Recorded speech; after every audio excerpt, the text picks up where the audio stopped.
Hi guys, I'm Kason and I review country music. The last video I did was an album review of Hardy's new album, A Rock, which you should check out. But in this video, it's going to be something different. It's not going to be an album review or nothing like that. It's going to be the CMA Awards nominations and my discussion of it. I'm going to discuss who I think will win some nominations, I think who deserves to win some nominations, and let's go ahead and jump right into the video. We're going to start off with Single of the Year, which Single of the Year is not Song of the Year. It's more, Single of the Year is more of a production type thing, so it's how the song overall sounds. We got 10,000 Hours by Danny Shay, Beard Never Broke My Heart by Luke Combs, Bluebird by Miranda Lambert, The Bones by Maren Morris, and I Hope by Gabby Barrett. These are all, I don't really care for the songs themselves. I see why they're nominated though. These were 5 really big songs in the last year. To me though, the winner of this category is really a toss-up between 10,000 Hours and Beard Never Broke My Heart, which 10,000 Hours is the worst songs of the nominees and Beard Never Broke My Heart is the best in my opinion. So it's kind of weird for them to be a toss-up, but those two are probably the most popular songs in the last year. So I think Beard Never Broke My Heart deserves to win and is probably gonna win. Just because Luke Combs is so popular, and he's probably going to win probably everything he's nominated for. Though I could just be saying that because I'm biased towards him, because I like him. But who knows? Up next is Vocal Group. We have Lady A, Midland, Old Dominion, Little Big Town, and Rascal Flatts.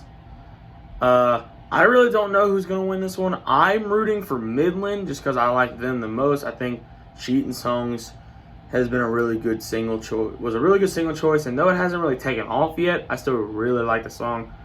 I don't really care for the other groups though. I'd say the Old Dominion is probably going to win, just because they're just the safest voters bet. But I'm rooting for Midland. Up next, we have Musical Event, which is 10,000 Hours by Dana Shay, Be a Light by Thomas Rhett, Fooled Around and Fell in Love by a whole bunch of different artists, The Bones by Maren Morris, and I Hope You're Happy Now by Carly Pearce. Now, this is probably my least favorite category so far. I think none of these songs I really care for, other than I Hope You're Happy Now, which I think is a really good song. So that's the one I'm rooting for, but 10,000 Hours is probably going to win. It's the most popular out of any of these songs. It's got the highest chance of winning, and Dana Shay has been really popular in the last 2 or 3 years, so they're probably going to win. So I don't really care about this category. I really don't care who wins because I don't feel super strongly about any of these songs, other than I Hope You're Happy Now, but I don't know if it's going to win. Carly Pearce is still too new, so I don't even know if it's going to win. Up next is Song of the Year. We got Bluebird by Miranda Lambert, More Hearts Than Mine by Ingrid Andress, Even Though I'm Leaving by Luke Combs, The Bones by Maren Morris, and I Hope You're Happy Now by Carly Pearce. So out of this category is probably the best category so far, just in terms of likability in the songs. The other categories just had like 2 or 3 songs that I just really don't care for. But this is really strong. Other than The Bones, I would replace The Bones with something else, but it's whatever. It's a popular song, so it's going to be on here. But Bluebird's a really well-written song. I Hope You're Happy Now is a well-written song. More Hearts Than Mine is. And Even Though I'm Leaving, if you guys know me, y'all know Even Though I'm Leaving is my all-time favorite song ever. I love that song. So obviously, I'm rooting for that song to win. And I think it's going to win only because most of these, 2 of these nominees, actually, can get eliminated pretty fast for not winning. I don't think I Hope You're Happy Now is going to win. Neither is More Hearts Than Mine. Just because Carly Pearce and Ingrid Andress, they're just too new. They haven't really won anything. I mean, they haven't even won New Artist of the Year yet. So there's too much buzz around them and not enough actual, like, a lot of popularity. But they're kind of buzzy right now. They're just not superstars yet, like Maren Morris and Luke Combs and Miranda Lambert are. So it's a toss-up between those three, but I think Even Though I'm Leaving should take it and probably will. Next up is vocal duo. We got Brooks and Dunn, Brothers Osborne, Dan and Shay, Florida Georgia Line, and Maddie and Tay. In terms of songs being released in the last year, I don't really care for any of these nominees. I mean, Brothers Osborne had All Night, which I don't really care for All Night. In terms of singles, I don't really care for All Night. But, I mean, Skeletons is really good. All Night's alright, though. But I think I would like to see Brothers Osborne win or Maddie and Tay. If it's Brothers Osborne or Maddie and Tay, I'd like that. Brooks and Dunn kind of haven't done anything other than the Reboot album, but I think they only had one single from that album, and it was Brand New Man with Luke Combs. If that even was a single, I really don't know if it was. Dan and Shay is probably going to win, though, because I think they're always going to win because they're just that popular. But if Brothers Osborne or Maddie and Tay won, I'd be pretty happy. Up next is Album of the Year. And this is another really solid category. We got Heartache Medication by John Party, Never Will by Ashley McBryde, Old Dominion by Old Dominion, What You See Is What You Get by Luke Combs, and Wild Card by Miranda Lambert. I think it's a pretty solid category. If I was to replace one, though, I'd probably replace Old Dominion's album with a better album because Old Dominion is just a very boring band to me. I'd replace their album with probably the new Maddie and Tay album is probably what I would do with that.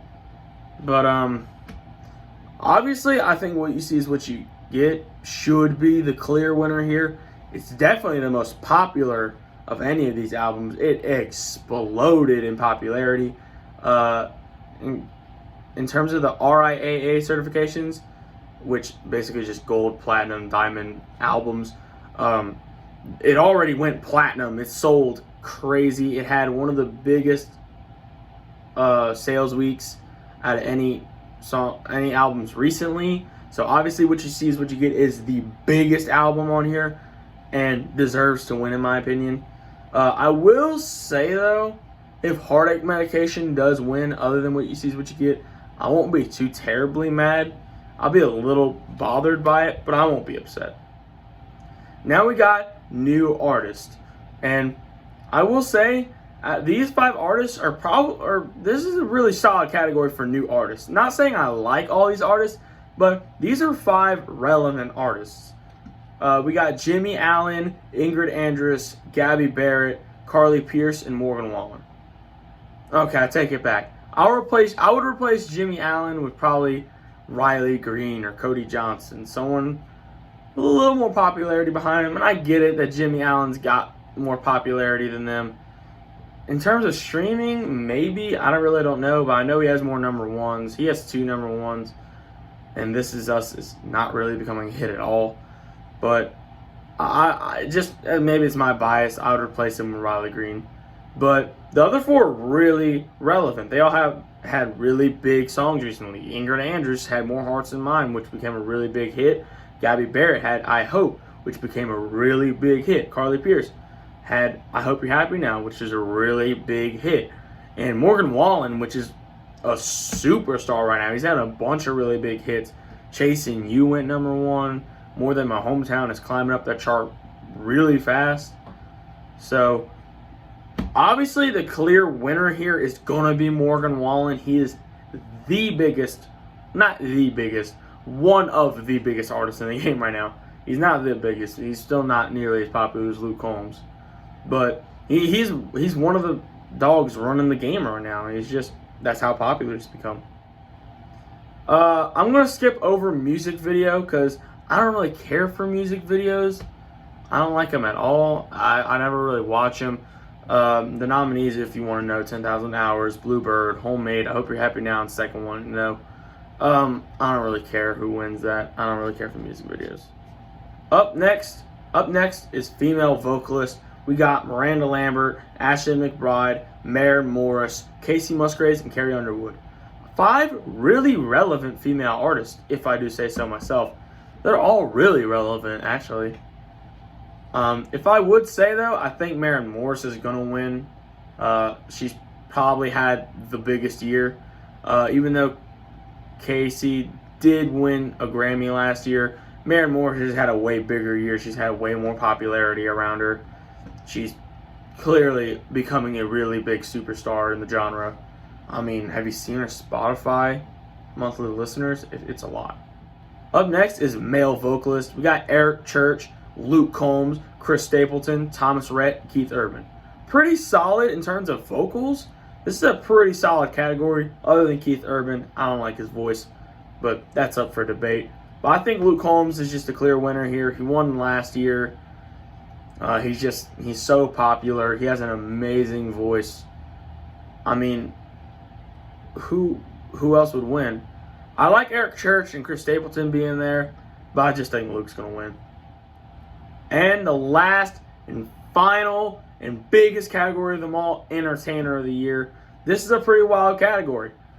Since Garth Brooks dropped out, if you haven't heard, Garth Brooks dropped out of being nominated for Entertainer of the Year just because he won so many times. He's won 7 times, which is the most out of anybody. But he dropped out, which means there are new options for Entertainer of the Year. We got Eric Church, Luke Combs, Miranda Lambert, Carrie Underwood, and Keith Urban. Like with male vocalists, I don't really like that Keith Urban's there. But it's a pretty solid category nonetheless. This is the only category I really don't know who's going to win. There's no telling. Because Entertainer of the Year is usually who sells the biggest tour. But it'd be kind of unfair to go by that standard because coronavirus kind of cut off touring. So I guess whoever just had the biggest impact on the genre would win. And I think it's very clear that Luke Combs is having the biggest impact on the genre right now. I mean, when quarantine started, he started doing live streams every week for his fans, like a live show, like on Instagram or YouTube or Facebook or something. And he's just so popular, and he's having a big year. And he would have had a really big tour if quarantine didn't start. So I think maybe it's the biasness coming at me, but I think Luke Combs is well deserving to win. But at the same time, Eric or Carrie could win. I really don't care who wins as long as it's not Keith Urban because I don't like him. But this is a really solid category. So that's my opinion on it. Let me know what you guys think about it in the comments below, and I'll see you guys in the next video. Bye.